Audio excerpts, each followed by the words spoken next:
ఓం నమ శివాయ. హాయ్ అండి, అందరికీ నమస్తే. మా కాశీ యాత్రలో భాగంగా 6వ రోజు కాశీలోని లోకల్ టెంపుల్స్ అన్నీ దర్శనం చేసుకున్నాము. బడా హనుమాన్ టెంపుల్, గవలమ్మ టెంపుల్ చూసుకొని ఆ తర్వాత 151 శివలింగాలు ఉన్న ఆలయానికి వెళ్ళినాము. ఈ ఆలయం మొత్తం పాలరాతితో నిర్మించబడి ఉంటుంది. ఈ ఆలయంలో ఎటు చూసినా శివలింగాలే కనపడతాయి. మనం ఏ ఆలయానికి వెళ్ళినా కూడా సంతోషంగా జీవించాలని, ఆరోగ్యంగా జీవించాలని కోరుకుంటాము.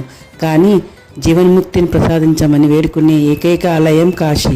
ఎందుకంటే ఇక్కడ సాక్షాత్ పరమశివుడే కొలువై ఉన్నాడు కాబట్టి. పాలరాతితో నిర్మించబడిన ఈ ఆలయాన్ని ఒక సంస్థ వారు ఆర్గనైజ్ చేస్తున్నారట. చాలా బాగుంది. మేము కూడా ఇంత ముందుకు వచ్చినప్పుడు చూడలేదు. ఈసారి వెళ్ళినాం. మీరు కూడా కుదిరితే వెళ్ళిరండి, చాలా బాగుంటుంది.